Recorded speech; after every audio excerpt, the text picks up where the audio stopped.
के मधुर नाम में आप सबों को जय मसीह की परमेश्वर का धन्यवाद हो। हम इस बार फिर और आगे बढ़ रहे हैं और अभी बढ़ने से पहले, प्रचार करने से पहले मैं एक न्यूज़ पढ़ रहा था। मेरे प्रियो, जानते उस न्यूज़ में क्या लिखा हुआ था? आसमान से चेतावनी है, आकाश से चेतावनी हुई है, काहे कि पृथ्वी वाले चौकन्ने हो जाओ, ग्लेशियर सब पिघल रहे हैं, पहाड़ सब नंगे हो रहे हैं और ये महामारी पृथ्वी पर आने वाली है। बाइबल 2000 साल पहले ही इस महामारी के बारे में बता चुकी है और हम इस महामारी को ही तो पढ़ रहे हैं आजकल। प्रकाशित वाक्य बाइबल की एक ऐसी पुस्तक है जो अंत के दिनों बारे में बहुत खुल के बोल रही है, चिन्हों को बता रही है और ये भी कहा जा रहा है कि इसके बाद क्या होगा, यानी इस दुनिया के अंत के बाद क्या होगा। ये सबसे बड़ा एक विषय हम मसीहों के लिए भी है कि हमारा क्या होगा। मेरे प्रियो, जब यीशु मसीह सलीब पे थे और पाप से लदे हुए थे तो पिता ने उन्हें भी छोड़ दिया और वो बोल उठे, हे मेरे परमेश्वर, हे मेरे परमेश्वर, तूने मुझे क्यों छोड़ दिया। आज एक बहुत बड़ी चीज़ है और वो ये है कि एक्चुअली हम कहाँ खड़े हैं और हमें सोचना होगा कि क्या हमने अपने जीवन को तैयार कर लिया प्रभु की सेवकाई के लिए। अब प्रकाशित वाक्य 11 अंत के दिनों के बारे में बहुत कुछ बता रहा है और मैं आपके सामने इसकी तीसरी आयत पढ़ूंगा। मैं अपने 2 गवाहों को ये अधिकार दूंगा कि टाट ओढ़े हुए 1260 दिन तक भविष्यवाणी करें। यहाँ यूहन्ना को ये बताया जा रहा है कि प्रभु यीशु उसे ये दिखा रहे हैं, बता रहे हैं कि अंत के दिनों में क्या क्या वो करने जा रहे हैं। और यहाँ क्या लिखा है, उन्होंने क्या बोला, मैं अपने 2 गवाहों को ये आज्ञा दूंगा कि वो 6 महीने तक भविष्यवाणी करें। यहाँ पे जो डेज लिखे आप काउंट करेंगे ना तो ये बता देगा 6 महीना, और ये 6 महीने तक कंटिन्यू भविष्यवाणी करेंगे। अब हमारे लिए सोचने का विषय है कि हम इसको किस रूप में देखते हैं और हम इसको किस रूप में पढ़ते। परमेश्वर के वचन में जब हम आगे चलेंगे तो मेरे प्रियो, इसकी तीसरी आयत में यानी प्रकाशित वाक्य 11:3 में लिखा, मैं यूहन्ना से बात करते हुए परमेश्वर उसे बता रहे हैं कि क्या क्या करने जा रहे हैं वो। तो यहाँ वो स्टार्ट करते हैं मैं। मेरे प्रियो, हमेशा परमेश्वर गाइड करते हैं और अपने लोगों को बताते भी हैं। यहाँ देखिए लिखा, मैं अपने 2 गवाहों को, अपने यानी जिन पर उनको भरोसा है, जिन्हें वो अपना कह सकते हैं।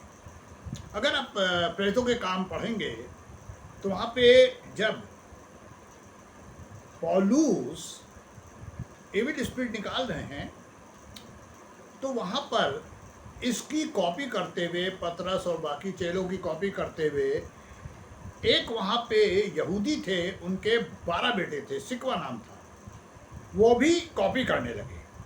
और जब कॉपी कर रहे थे तो क्या लिखा बाइबल में कि उन्होंने एक इंसान में से जब निकालने की कोशिश की तो उस इंसान ने क्या बोला था, उसके अंदर जो प्रेतात्मा थी, उन्होंने कहा, हम यीशु को जानते हैं, पौलुस को पहचानते हैं। ये खास बात होती है कि ना सिर्फ परमेश्वर अपने लोगों को जानते हैं, लेकिन बाइबल ये बताती है कि शैतान की शक्तियाँ भी, शैतान भी परमेश्वर को जानता है और परमेश्वर के लोगों को जानता है और पहचानता भी है। अब यहाँ लिखा है, मैं अपने। अब प्रभु के अपने लोग कौन है, परमेश्वर के अपने कौन लोग हैं? बाइबल में लिखा है, ये वो लोग हैं जो बाहर निकल के आए हैं। इस्राएली तब तक नहीं कहलाए परमेश्वर के लोग जब तक वो मिस्र से निकले नहीं। और मेरे प्रियो, बाइबल हमेशा से एक बात बताती चली आ रही है कि परमेश्वर जिनको निकाल कर अलग करते हैं उन्हें वो अपना और मेरा कहते हैं। अब यहाँ पर भी बाइबल इसी बात को कह रही है, मैं अपने। उसके बाद लिखा 2 गवाह। ये 2 विटनेस पृथ्वी पर थे जिन्होंने अपने जीवन से गवाही दी और वो गवाही आगे लिखी हुई है, क्या गवाही दी, और जब पृथ्वी पर दे तो कैसा जीवन जिया। अब बाइबल के हिसाब से यहाँ पर इन लोगों को अच्छी तरीके से परमेश्वर ने यूहन्ना को बताया, मैं अपने 2 गवाहों को ये अधिकार दूंगा, यानी उनके पास ये अधिकार अभी नहीं है। अपने मेरे वो 2 गवाह जो पृथ्वी पर हैं थे और जिन्होंने अपने जीवन से बहुत बेहतरीन गवाही दी। उसमें पहले हैं हनोक, जो ये माना जाता है, हनोक के लिए कहा जाता है कि हनोक 300 साल से ऊपर परमेश्वर के संग संग चलते थे। मेरे प्रियो, जब 2 जन एक नेचर के नहीं होंगे तो संग संग चल नहीं सकते।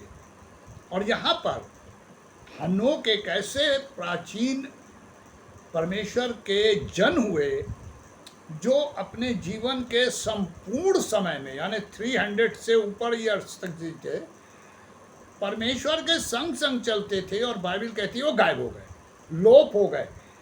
क्यों? क्योंकि परमेश्वर ने उन्हें उठा लिया।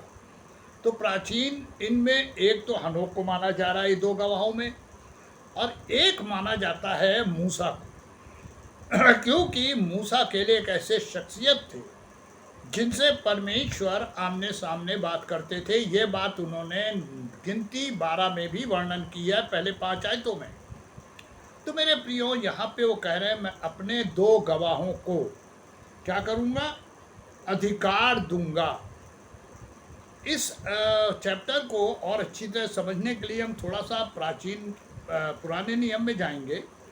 वहाँ पे योएल नबी की पुस्तक में अगर हम पढ़ें कि योएल नबी की पुस्तक, और योएल नबी की पुस्तक के पहले बाब की 13वीं आयत, और योएल नबी की पुस्तक के 3रे बाब की 5वीं 6ठी आयत, ये दोनों जब हम पढ़ेंगे तो यहाँ पर इन्हीं कुछ भविष्यवाणियों को पहले से बताया गया है।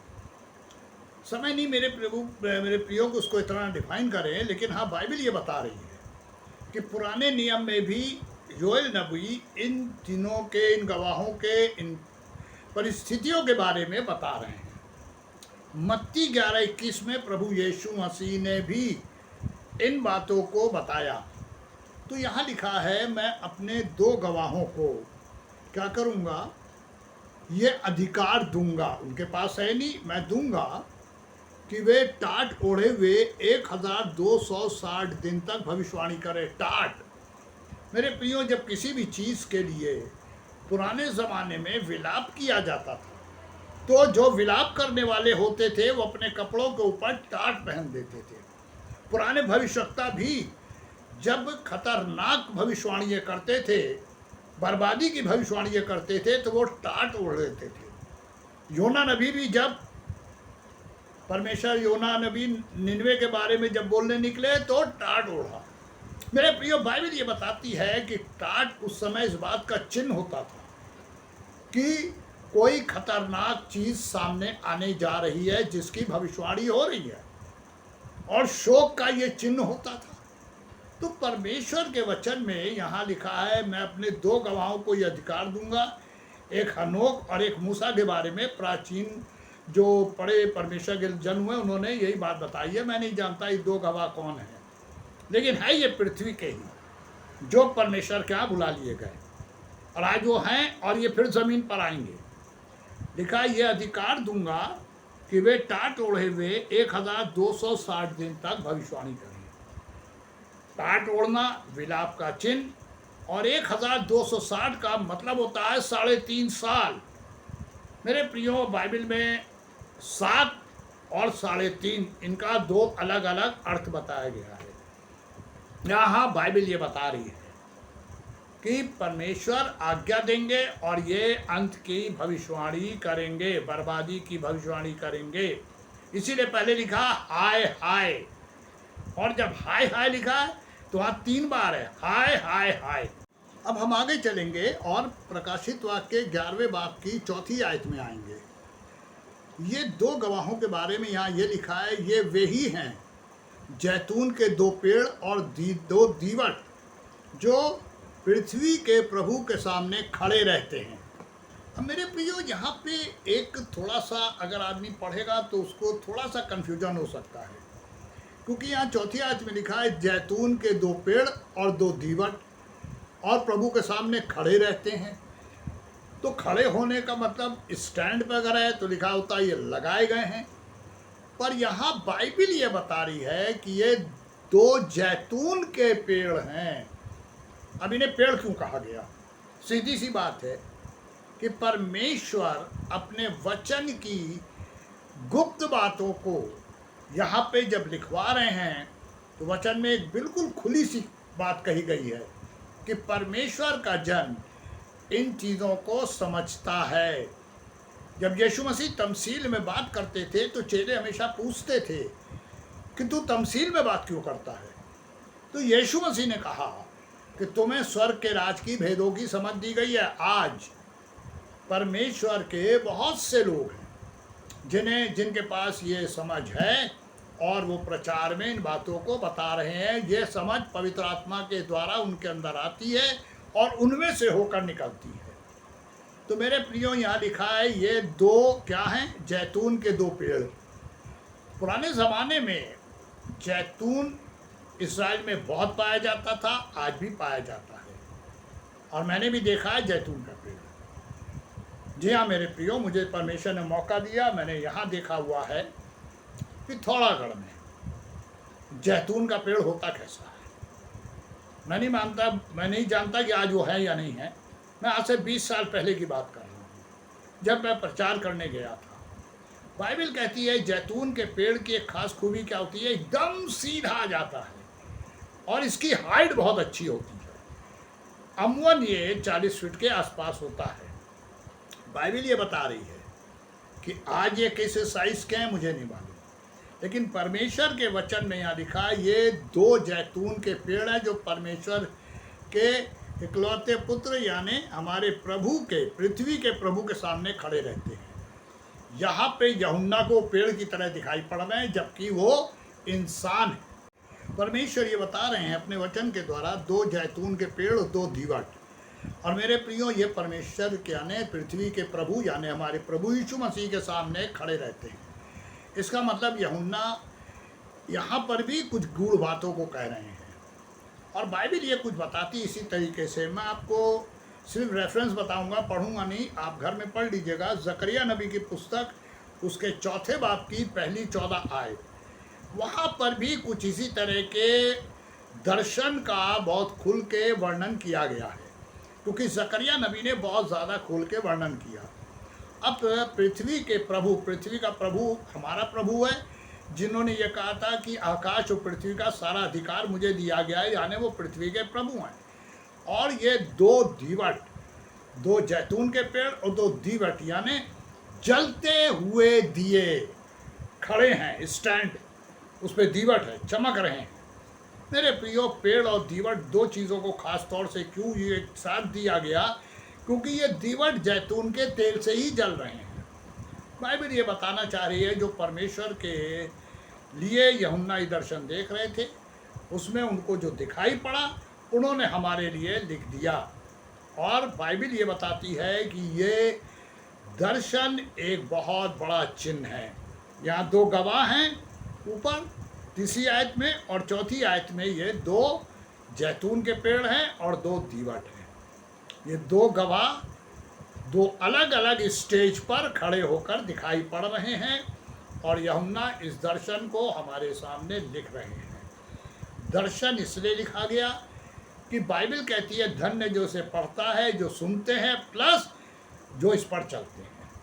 मेरे प्रियो, जो मानता है समय बहुत कम है वो तैयारी कर रहा है, और जो नहीं मानता है वो अपने हिसाब से जी रहा है। परमेश्वर करे कि हमें देखना है कि हम कैसे चल रहे हैं। परमेश्वर हमें अंत के दिनों के लिए तैयारी देते हुए आप सबों को आशीष दे। प्रभु के मधुर नाम में आप सबों को जय मसीह की। आमीन।